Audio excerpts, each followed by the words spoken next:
Antes de llegar a mi texto, permítanme compartir algo de mi testimonio. Cuando me convertí en la Universidad de Texas, de inmediato me presentaron a hombres como M. Bounds, Brian Ide, Leonard Ravenhill, C.T. Studd, Hudson Taylor y mi amigo más querido y de más larga duración, George Mueller. De ellos aprendí cosas sobre la oración. Y aprendí a buscar a Dios. Aprendí sobre el interior de un armario y a orar, a demorar y a esperar a mi Dios y a creer que nunca debería creer que lo que se me ha dado en el nuevo pacto es menos de lo que se ha dado en el viejo. Que si hubo obras de Dios en el antiguo, seguramente hay obras de Dios y cosas milagrosas que suceden entre nosotros a quienes ha llegado el fin de los tiempos.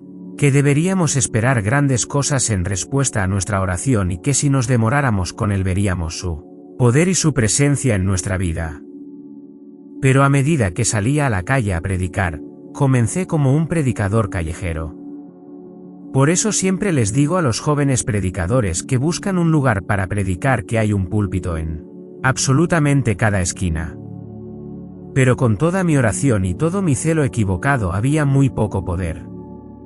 En cierto grado, hubo grandes cosas que Dios hizo, pero en mi propio corazón faltaba algo, faltaba. Y así, como me dirigieron, fui al seminario, un seminario nada pequeño. En ese momento, creo que era el más grande del mundo. Y estudié con todas mis fuerzas. Tomé a los profesores más difíciles, griego, hebreo, historia, sistemática. Pero no encontré nada allí. Había algunos hombres buenos, algunos hombres que caminaban con Dios y amaban a Dios. Pero básicamente no encontré nada allí porque me enseñaron toda la teología que cerró todas las iglesias en Alemania. Me enseñaron a Karl Barth, Otto Weber, Jürgen Moltmann, crítica superior, y así sucesivamente. Y creo que lo único que me impidió convertirme en un liberal fue la gracia de Dios. La providencia de Dios y el hecho de que es muy difícil ser un liberal y un predicador callejero al mismo tiempo. Recuerdo ir a clase un día en sistemática y estábamos estudiando escatología y comencé a llorar. No hacer un espectáculo, pero supongo que las lágrimas corrían por mi rostro mientras pensaba en la gente de la calle con la que vivía. Vivía en la calle en ese momento con gente de la calle. Y pensaba en cómo si Cristo regresara en ese momento, seguramente irían al infierno sin duda. El profesor notó las lágrimas bajando por mi mejilla y después de la clase se acercó a mí con algunas palabras de aliento. Puso su brazo alrededor de mí y dijo esto: Pablo, no te tomes esto tan a pecho. No te sorprendas si en el día del juicio Jesús deja que todos los cabritos salten a la línea de las ovejas. Pero fui a Perú como misionero. De ninguna manera calificado. Llegamos a pensar hoy que cualquiera que quiera ser misionero puede serlo. Eso es tan absurdo como decir que cualquiera que quiera ser anciano puede serlo. Hay requisitos de teología, requisitos de carácter. Simplemente no puedes evitar las demandas de las Escrituras. Pero en la providencia de Dios, se me permitió ir. Pero no había más que una vida de oración y celo, no había mucho que decir. Aprendí las formas de hacer evangelismo, hacer que la gente salte a través de ciertos aros evangélicos y si dicen que sí después de cada pregunta, pronuncias papalmente que han nacido de nuevo. Pero luego entré en contacto con un ex sacerdote católico llamado Jesús Hurtado que se había convertido. Hombre brillante. Latín, griego, simplemente un hombre absolutamente brillante. Y después de que se convirtió, decidió que iría a Alemania donde ocurrió la Reforma para aprender las verdades de las Escrituras. Pero cuando llegó allí descubrió que estaban haciendo lo mismo que la Iglesia Católica estaba haciendo. Así que regresó a Perú y comenzó un instituto bíblico y me preguntó si enseñaría. Pensé, bueno, sabes, he ido al seminario. Sé griego. Te ayudaré. Y aquí es donde Dios realmente comenzó a cambiar mi vida, joven. Porque este hombre, Jesús Hurtado, estaba tan cansado de obtener todo menos la escritura que el primer semestre que enseñé fue esto: Los estudiantes leían toda la Biblia, 10 capítulos al día. Escribían un resumen del capítulo. Escribían un comentario de cada capítulo. Quiero decir, fue fenomenal. Fueron horas y horas de trabajo al día solo en las escrituras. Y luego venían a clase y lo único que era la clase era simplemente hacerle al profesor todas tus preguntas. Así que comencé a estudiar la escritura unas 10 horas al día porque, aunque me gradué cerca de la cima de mi clase en el seminario, no conocía las escrituras. Y justo horas y horas y horas después de abrirme camino a través de los primeros 5 libros del Pentateuco, descubrí que ya no era bautista porque había ido a un seminario bautista y las cosas que estaba aprendiendo allí no eran nada de lo que me enseñaron. Y así decidí que volvería a Estados Unidos por un mes o 2. ¿Tratar de averiguar qué soy? Esto fue después de haber terminado todo el curso. Habíamos pasado por toda la Biblia. Volví a Estados Unidos para descubrir a quién pertenezco. Y alguien me entregó un libro de Boyce, The Abstract of Principles. Empecé a leerlo y me di cuenta de que no había dejado de ser bautista. Me di cuenta de que me había convertido en uno. Pero luego, la puerta comenzó a abrirse con joyas a lo largo de la historia que Dios nos había dado. Había Spurgeon y lo leí. Había Edward C. Field y Owen y mi encantador John Flavel, la señora Rutherford, y así sucesivamente. ¿Ahora, qué me hizo esto? Me alegra que lo que escuché de ellos fuera una confirmación de lo que había aprendido en las escrituras, solo que yo no podía pensarlo ni decirlo tan bien como ellos. Pero esto es lo más grandioso que aprendí de ellos. Como Pablo le dice a la iglesia en Corinto, cuando te comparas contigo mismo, no eres sabio. Cuando nos comparamos con otros en el círculo del cristianismo contemporáneo, no somos sabios. Cuando nos comparamos con las escrituras, hay gran sabiduría allí.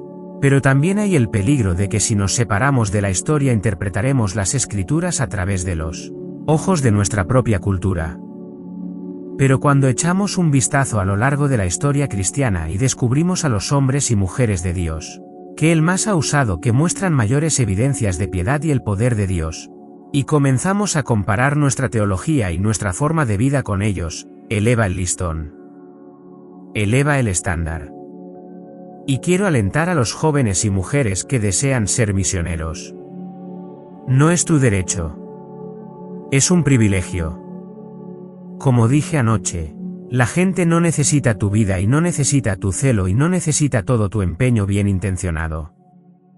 No vayas al campo misionero a menos que cuando vayas allá puedas abrir tu boca e instruirles en las cosas de Dios. Bueno, vamos a nuestro sermón. Romanos capítulo 12. Versículo 1. Por lo tanto, os ruego, hermanos, por las misericordias de Dios, que presentéis vuestros cuerpos como un sacrificio vivo y santo aceptable a Dios, que es vuestro culto espiritual. Y no os conforméis a este mundo, sino transformaos por la renovación de vuestra mente para que podáis probar cuál es la voluntad de Dios, lo que es bueno y aceptable y perfecto. Pablo era un apóstol y tenía un ministerio apostólico, pero al mismo tiempo, no piensen en él como si no tuviera el corazón de Cristo o el corazón de un pastor. Le importaban profundamente las personas. Tengo mucho miedo, aunque he predicado mucho este nuevo deseo encontrado de hacer todo para la gloria de Dios y hacer misiones para la gloria de Dios y predicar para la gloria de Dios. Pero eso en sí mismo también puede torcerse porque a veces se usa como excusa para no tener pasión por las personas, para no tener amor por las personas. Siempre debemos hacer todas las cosas en primer lugar y ante todo para la gloria de Dios. Pero verdaderamente si lo estamos haciendo, si estamos amando al Señor nuestro Dios con todo nuestro corazón, alma, mente y fuerza, amaremos a nuestro prójimo como a nosotros mismos. Cuidaremos a las personas. Especialmente cuando sabemos que podemos elegir al peor de todos del lote, a la peor persona en la faz de la tierra, y sabemos que los haríamos parecer un niño de coro si no fuera por la gracia de Dios en nuestra vida. Y por lo tanto, deberíamos instar a las personas a la verdad para la gloria de Dios, pero también para su beneficio. Y puedo ver esto en Pablo. Él dice, por lo tanto, os ruego, hermanos.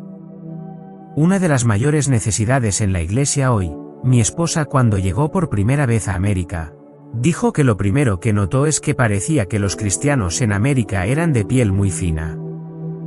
Ella dijo, nosotros considerábamos que era el trabajo de nuestro pastor reprendernos tanto públicamente como en privado, velar por nuestras almas, instarnos, animarnos, decirnos cuando estábamos equivocados.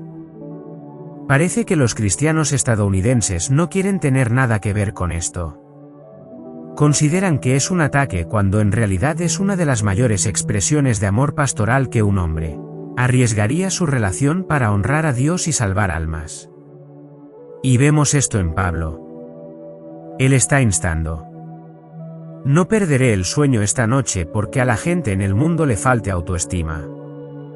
No perderé el sueño esta noche porque no están teniendo la mejor vida ahora o no están siendo todo lo que pueden ser o porque su chequera no está equilibrada.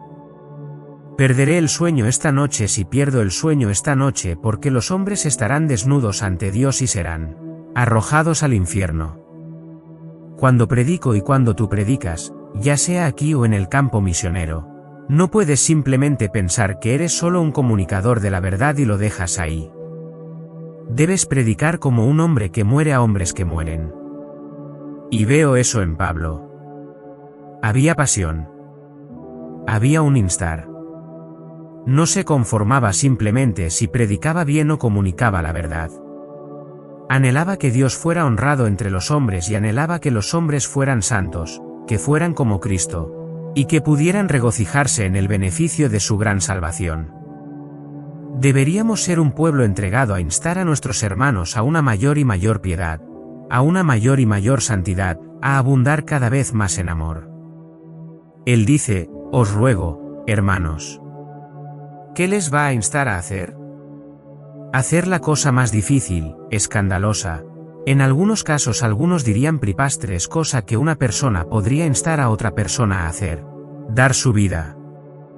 Ya sabes, incluso el diablo lo tenía bien en este sentido. Puedes quitarle a un hombre sus bienes, sus casas, sus tierras, puedes hacerle absolutamente cualquier cosa.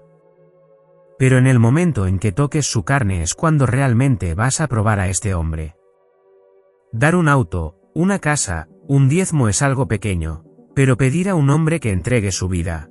Sé que hay mucha noción romántica sobre las misiones, pero el libro de Amy Carmichael, Elizabeth Elliot, es correcto. Las misiones son solo esto, una oportunidad para morir, una oportunidad para dar tu vida por algo mucho más grande que tú, mucho más grande que tú mismo. Así que les va a pedir a estas personas que hagan lo que algunos considerarían casi cultico, absurdo, ridículo, inmoral, dar su vida, ofrecer su vida. Ahora, vas a necesitar una medicina fuerte para motivar a una persona a algo como esto. ¿Que en la tierra o en el cielo podría motivar alguna vez a un hombre a dar su vida? Fíjate en la primera palabra en nuestro texto, por lo tanto.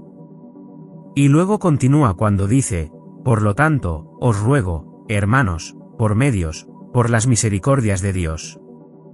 Cuando Pablo pone por lo tanto en el texto, lo que está haciendo es vincular este texto con algo más. Básicamente dice esto, voy a instarte a que entregues tu vida a Dios, a que la ofrezcas como un sacrificio vivo y santo a Dios. Ahora voy a hacerlo sobre la base de lo siguiente. Los primeros 11 capítulos de este libro que te describen las misericordias de Dios. Pablo hace lo mismo en el libro de Efesios. La teología más profunda que creo que encontrarás son los primeros 3 capítulos del libro de Efesios. Misterio tras misterio de Dios. Pero llega al capítulo 4 después de hablar de todas las grandes cosas que Dios ha hecho en Cristo. Llega al capítulo 4 y dice, por lo tanto, ahora vamos a pasar a la religión práctica. Hemos entrado en la teología. Ahora vamos a entrar en la praxis. Basado en lo que Dios ha hecho por ti en Cristo, entrega tu vida. Y esto es absolutamente espectacular. Esto es lo que hace que el cristianismo sea algo más que esclavitud o una tarea ardua. Damos nuestras vidas como personas que están mesmerizadas por algo, por personas que han visto algo tan grande que consideran una pequeña cosa dar su vida. Te presentaría esta mañana que la razón por la que tantas personas son tan reticentes y escatiman con la forma en que dan su vida a Dios, es porque no conocen las misericordias de Dios reveladas en la persona de Jesucristo. Muchas personas en nuestras iglesias están absolutamente sin convertir para empezar. Pero incluso aquellos que están verdaderamente convertidos, languidecen en la pobreza. Incluso en medio a veces de la predicación expositiva sólida. ¿Y por qué es eso? He llegado a una conclusión. Puedes obedecer todas las leyes de la predicación expositiva y aún así la predicación ser Christlis. Tienes que entender que cuando llegas a un texto y predicas el texto, aún debe ser todo sobre Cristo o no será más que una enseñanza moral pintoresca. Por eso vemos que los sermones de Spurgeon perduran y perduran. Es porque cada vez que tomaba un texto, se dirigía inmediatamente a Cristo. Era todo sobre Cristo. Te presentaría que cada palabra en este libro es sobre Cristo. Te presentaría que nada en este libro se puede entender aparte de Cristo. Te presentaría que todo lo que Dios Padre ha hecho, lo ha hecho por Cristo, a través de Cristo y en Cristo. Fuera de Cristo no hay nada. Nada existe. Todo es absolutamente absurdo. Y Pablo llega a estas personas pidiéndoles que hagan lo impensable hasta que presenta la motivación. ¿De dónde viene el sacrificio propio? ¿Es solo eso? Bueno, ¿el reino de Dios avanza violentamente y los violentos lo toman por la fuerza? ¿Hay solo algunos hombres que están llenos de determinación y voluntad de hacer lo correcto y entregan su vida? Si eso es cierto, es idolatría. Y es autoadoración. Como el hermano Charles Leiter que está aquí me ha dicho varias veces, esos hombres que toman violentamente el reino por la fuerza, no son violentos en su fuerza y voluntad propia. Son violentos en que están desesperados. Conocen su debilidad. Conocen su necesidad. Y ese conocer de su debilidad los hace tan desesperados que agarran el reino con todas sus fuerzas. ¿Pero qué hace que una persona entregue su vida? Te presentaría que hay solo una razón bíblica de que han vislumbrado algo de las glorias de Dios en el rostro de Cristo. El cristianismo, aunque tiene ley y una ética y una moralidad, no se trata de mantener reglas o ética o moralidad. Hacer de los Estados Unidos de América un pueblo moral solo los haría dos hijos completos del infierno. El cristianismo es sobre Cristo. Se trata de gracia. Se trata de redención. Y como dije anoche, si notas que tu amor por Dios está menguando o no es lo que debería ser como todos nosotros deberíamos decir eso, o que no glorificas a Dios como deberías o que necesitas crecer o que necesitas encontrar poder sobre la pornografía, lo haces corriendo a descubrir más de las glorias de Dios en el rostro de Cristo. Todo tiene que volver a Él o es idolatría. Todo. Es una de las razones por las que literalmente odio cuando alguien menciona algo sobre teología sistemática y luego ellos mismos o alguien más prefiere eso, por supuesto. Tienes que tener cuidado porque la teología sistemática por sí sola o la doctrina por sí sola puede hacerte frío, y sin frutos y lleno de orgullo. No estoy de acuerdo con esa declaración en absoluto. La verdad nunca puede tener un mal efecto en una persona. Buena teología siempre va a crear fuego. Esa es una de las formas en que sabes que es buena teología. Y si no crea fuego, no es culpa de la verdad. O está siendo enseñado incorrectamente o está siendo escuchado por oídos no convertidos. Quieres estar lleno de fuego. Quieres poder salir y perder tu vida por el bien de Cristo. Es un esfuerzo bastante fácil. Solo conócelo. Su gloria, su belleza, su poder, su vida. Conoce lo que Dios ha hecho por ti en el Evangelio de Jesucristo. Mira lo que hemos hecho. En lugar de seguir a Jonathan Edwards, seguimos a Benjamin Franklin.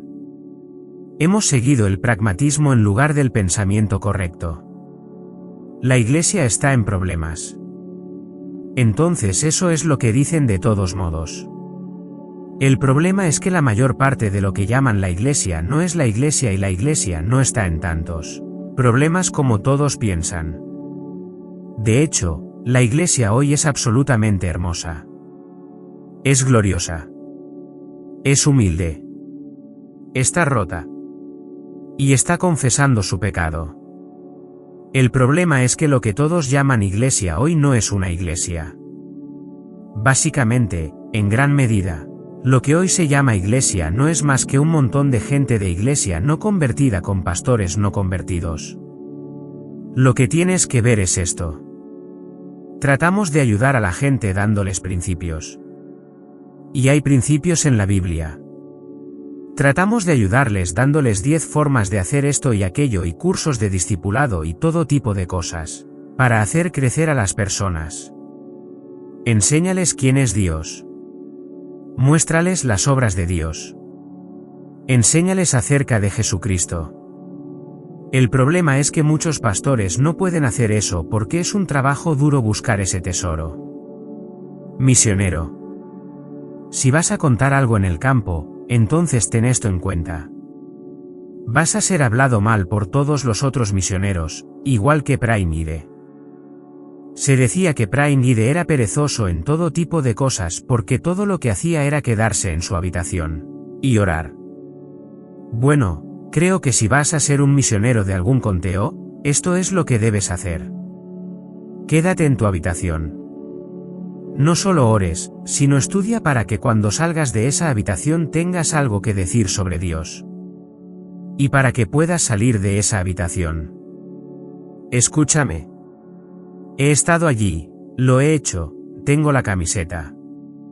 Sales ahí en todo tu celo en medio de la plaza y comienzas a predicar y piensas como un joven misionero que los ángeles van a caer del cielo y se va a cantar el coro de aleluya, millones de personas se van a convertir. Te van a lanzar sobre sus hombros y construir una estatua de ti. Eso no va a suceder. Lo que va a suceder es esto. Vas a ir allí y vas a predicar, y cuando empiece a escucharte una multitud, alguien en algún lugar se va a levantar y te va a llamar demonio. Toda la multitud se va a volver contra ti. Van a agarrar tu pequeño púlpito y tu micrófono improvisado y todos tus pequeños folletos, y te van a echar a la calle. Va a tomar mucho más que un celo romántico por las misiones para hacerte levantar, recoger tu púlpito, tus folletos, y volver allí y predicar de nuevo. Va a tomar una pasión por Dios que se crea a partir de conocerlo. Y eso es lo mismo para todo en la vida cristiana. Debo conocer a Dios para ser santo, para que el conocimiento que tengo de Él eclipse todo lo demás en el mundo. No soy lo suficientemente fuerte para batallar entre dos argumentos opuestos, pero he descubierto esto. Dios es quien dice que es y es más glorioso que cualquier cosa que este mundo pueda ofrecer. Entonces, si realmente lo conozco y realmente lo veo y sus glorias eclipsan las glorias de este mundo temporal, entonces ya no es muy difícil tomar una decisión porque te conviertes en un hombre, un prisionero. Pablo los va a instar, pero Pablo de alguna manera va a buscar encarcelarlos. Pablo se llamaba a sí mismo prisionero de Cristo Jesús. Creo que quería decir más que solo cadenas en sus manos, ¿no ves? Realmente era un prisionero. El amor de Dios lo había capturado. Verás, ya no pertenecía a sí mismo. Es tal revelación de la gloria de Dios en la persona de Cristo que se había quedado cautivado. Eso es lo que necesitas. Solo ser santo para que pueda ser usado no es suficiente. Solo ser santo para que la Iglesia no tenga mala reputación no es suficiente. Solo ir al campo misionero porque la gente necesita a Jesús no es suficiente. Lo único que puede mantenerte en curso es si te conviertes en un prisionero de la gracia de Dios, la revelación de Dios. Es asombroso como un mayor y más íntimo entendimiento de la persona de Dios y el Evangelio en sí mismo te separa. Te hechiza tanto. Ya no es un hombre que mira al mundo y mira al cristianismo y luego trata de tomar una decisión sobre cuál debe seguir. Pero es un hombre casi en trance que ha vislumbrado algo de Cristo y ya no puede siquiera mirar al mundo. Esto es lo que Pablo está instando.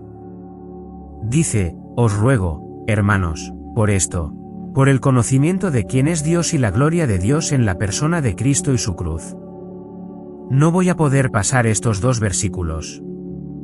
Puedo ver eso. Pero permítanme decir esto.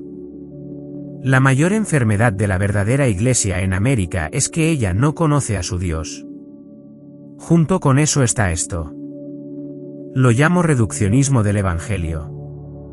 Hemos tomado, como Pablo le dijo a Timoteo, el glorioso Evangelio del Dios bendito y lo hemos reducido a 4 leyes espirituales o 5 cosas que Dios quiere que sepas. ¿Y dónde está el poder en eso? No solo no hay poder en eso para la evangelización, permítanme decir esto y es mucho más importante. No hay poder en eso para la vida cristiana. ¿Ves? El Evangelio de Jesucristo no es el cristianismo 101. No son las primeras pequeñas verdades que aprendes para que puedas ser salvo y luego un pequeño cosa o pasos que tomas para compartir con otras personas para que también puedan tomar su decisión. El Evangelio es todo. Permítanme ponerlo de esta manera. Hay mucho debate hoy sobre la segunda venida de Jesucristo, cómo ocurrirá, cuándo ocurrirá, cuáles serán los eventos que precederán y que seguirá, y todas estas diferentes cosas. Permítanme asegurarles una cosa. Comprenderás todo sobre la segunda venida de Jesucristo el día que ocurra. Te lo puedo prometer. Pero también puedo decirte esto. Pasarás una eternidad de eternidades y nunca comenzarás siquiera a entender el Evangelio de Jesucristo. El Evangelio no es para leyes espirituales. No es Jesús, ¿sabes que eres un pecador? ¿Quieres ir al cielo? ¿Te gustaría orar esta oración? El Evangelio es de lo que trata toda la Biblia. Es la mayor manifestación de Dios que jamás tendremos. Y te presentaría que pasaremos toda la eternidad rastreando lo que Dios ha hecho por nosotros en Cristo y en la cruz de Cristo. Y si alguna vez puedes ver eso, he pasado literalmente los últimos 12 años de mi vida, horas y horas, casi horas y horas al día haciendo una cosa, leer y escribir sobre Cristo murió por mí. Ni siquiera he comenzado. No puedo dormir por la noche debido a eso. Y lo que quiero que veas es que no necesitas tantos adornos. Solo necesitas darte cuenta de dónde se encuentra el tesoro. Se encuentra en la cruz de Cristo. Y esa verdad te llevará a cualquier lugar que la providencia de Dios decrete para ti ir. Eso es el poder de las misiones. Dios hecho carne. Muriendo bajo la ira de Dios para que Dios pueda ser justo y el justificador de los hombres. ¿Qué más necesitas? Hay una eternidad. Hay una eternidad de adoración en esta única cosa. Cristo murió por los pecadores. Verás, aquí está el problema. Vienes a mí y dices, hermano Pablo, necesito celo. Necesito algo que me impulse. ¿Necesitas la cruz? Bueno, sí, lo sé, pero no. No sabes sobre eso. No, ni siquiera has comenzado. Es como cuando terminas tu instituto bíblico aquí. No pienses, bueno, he aprendido sistemática, así que ahora voy a salir y ministrar. No, no has comenzado. Ni siquiera has comenzado a aprender sistemática. Has aprendido algunas herramientas para comenzar a estudiar sistemática. Has aprendido algunas herramientas para comenzar a esforzarte por saber más sobre la cruz de Cristo y ese saber y buscar durará por eternidades. Y serán estas cosas las que te empoderarán en tu vida cristiana. Y por eso él dice, por lo tanto, os ruego, hermanos, por las misericordias de Dios, que presentéis vuestros cuerpos como un sacrificio vivo y santo. Ahora, sé que el tiempo es corto, pero permítanme solo poner énfasis aquí en esta palabra, cuerpos. Creo que a veces leo las escrituras y las cosas me llaman la atención y pienso que el Espíritu Santo es tan sabio. Dios es tan brillante. Esta Biblia debe ser inspirada. Fíjate que no dice presente en sus corazones o presente en sus mentes o presente en sus cuerpos. Creo que esta palabra nos ayuda a evitar una superespiritualidad. Nos ayuda a evitar una superficialidad. Vivimos en un mundo hoy que de alguna manera ha logrado teológicamente cortar el corazón del resto de nuestra persona y hacerlo una entidad separada que no afecta al resto de nosotros. Hablamos con la gente todo el día. Podríamos despedirnos ahora mismo, ir a cada taberna en Owensboro y encontrar gente por todas partes, borrachos y similares, que han entregado su corazón a Jesús. Pero nada más ha seguido. Pero lo que debes entender es que el corazón es la esencia misma de lo que es un hombre. Es el núcleo mismo de su ser. Es el centro de absolutamente todo su ser. Cuando hablas de ontología y comienzas a profundizar y profundizar, finalmente te encuentras en el centro del corazón. El corazón es todo lo que eres. Y es una imposibilidad ontológica absoluta darle a alguien tu corazón sin que todo lo demás vaya con él. Y es por eso que Pablo no habla en términos de darle a Jesús tu corazón o darle a Dios tu corazón o incluso darle tu mente, sino la totalidad de tu persona. Una de las cosas que más aprecio de los puritanos es esto. Buscaron, me parece, con todo lo que tenían, esforzarse por someter cada aspecto de su vida a Cristo para llevar cada pensamiento bajo el señorío de Jesucristo. Pablo no está pidiendo una entrega parcial de sí mismo aquí. Está ordenando, exigiendo, instando, suplicando. Una entrega de todo lo que eres a Él. Una gran decisión momentánea. ¿Es este contexto, esta idea de cuánto tiempo vivirás entre dos opiniones una vez por todas? Toma una decisión de una vez por todas por la gracia de Dios. Entrégate y comienza a trabajar eso en tu vida. Te presento algunas preguntas. ¿Has sometido tu mente a Cristo? Dices, bueno, ¿qué significa eso, hermano Pablo? Bueno, ve a las Escrituras.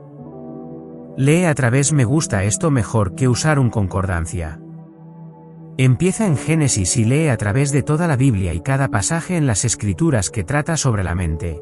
Sácalo y crea una teología sistemática con respecto a cómo tu mente puede ser sometida al señorío de Jesucristo. Tus ojos. ¿Qué dice la Biblia sobre tus ojos? ¿Y tus oídos? ¿Y tu lengua? ¿Y tus manos? ¿Y tus pies? ¿Y tu cuerpo? ¿Y la forma en que lo vistes? ¿Qué dice la Biblia sobre las relaciones en las que estás? ¿Qué se te manda hacer por las Escrituras? Ves, mi querido amigo, sin una visión la gente perece. Y eso no debería ser utilizado por pastores que quieren entrar en un programa de construcción. Eso no es de lo que trata ese texto. Donde no hay visión de la ley de Dios, la gente corre sin restricciones. Quiero hablar contigo, joven. Has aprendido doctrinas de la gracia soberana.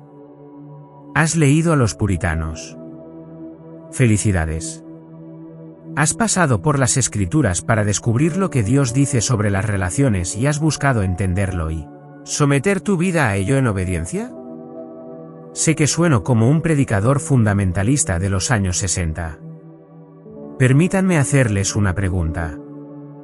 ¿Has pasado por las Escrituras para encontrar los principios establecidos para la ropa y el etiqueta? ¿Y has decidido que someterías tu vida a esas directivas? ¿Ves? Hablamos de ser bíblicos en nuestro culto. ¿Has pasado por las Escrituras para descubrir lo que Dios desea del culto? Bueno, sabes, nos encanta adorar de esta manera. No me importa cómo te gusta adorar porque eso no es el punto. ¿Qué ha dicho Dios? Ves, en esta idea podemos romantizar esto hasta la muerte. Podemos espiritualizarlo hasta la muerte. Podemos decir, oh, he dado mi corazón. Alguien dice, bueno, he entregado mi vida al campo misionero. Eso no significa al mismo tiempo que has entregado tu corazón a Dios, porque puedes ir al campo misionero y ser impío y carnal y trivial. Serías mejor uniéndote a National Geographic que a una agencia misionera. ¿Estás buscando en simplicidad examinar tu vida? No estoy hablando de encontrar inferencias legalistas y forzarlas sobre ti mismo. Estoy hablando de los grandes principios de las Escrituras que tratan en cada aspecto de tu vida personal, aplicándolos a ti y buscando obedecerlos. Permítanme hacerles una pregunta. Si vas al campo misionero sin tomar lo que he dicho como un esfuerzo serio, ¿no hay la posibilidad de que lo único que vas a hacer allí después de haber cruzado tierra y mar es hacer un converso, como tú, que no es más que un hijo del infierno 2 veces? Quiero decir, después de todo, mi mayor miedo, uno de mis mayores miedos, es que Fidel Castro va a morir o ya ha muerto y que el muro alrededor de Cuba va a caer. Ese es uno de mis mayores miedos. ¿Quieres saber por qué? Porque todas las formas de cristiandad estadounidense que existen van a encontrar su camino allí. Recuerdo hablar con Conrad la primera vez que fui allí a Sr. Moveywes y él dijo lo primero que siempre nos gusta decirle a la gente que viene a enseñar es que no estás trayendo a Dios contigo. Él estaba aquí mucho antes de que compraste tu boleto. No hay mucho de la cristiandad estadounidense, amigos, que necesite ser exportado. A menos que, como dice Ravenhill, la pongamos en algún tipo de balsa y la enviemos a una isla solitaria y después de que se aleje del muelle, todos cantemos la doxología. Si vamos a esforzarnos por trabajar en misiones, entonces debemos estar motivados por un Dios que conocemos. Un evangelio que conocemos. Y debemos ser un pueblo que ha emprendido con gran fuerza examinar sus vidas a la luz de las Escrituras y conformar sus vidas a lo que dice las Escrituras. Cuanto de lo que tienes, incluso la forma en que te sientas en una silla, está formado por los que te rodean y no por las Escrituras. Algo en lo que pensar. Oremos. Padre, oro para que, Señor, sepas que usarías esto para comenzar a algunos en un viaje de conocerte, buscando conocer aquello que trae deleite. Buscando transformar, conformar sus vidas a ello. Padre, ayúdanos a quienes hemos comenzado el viaje hace mucho tiempo a no cansarnos, sino a buscar conocerte más. A buscar entender tu voluntad. A amar lo que tú amas y odiar lo que tú odias. A ser un pueblo sencillo, un pueblo obediente, un pueblo motivado por el Evangelio y atraído por el Evangelio. En el nombre de Jesús, amén.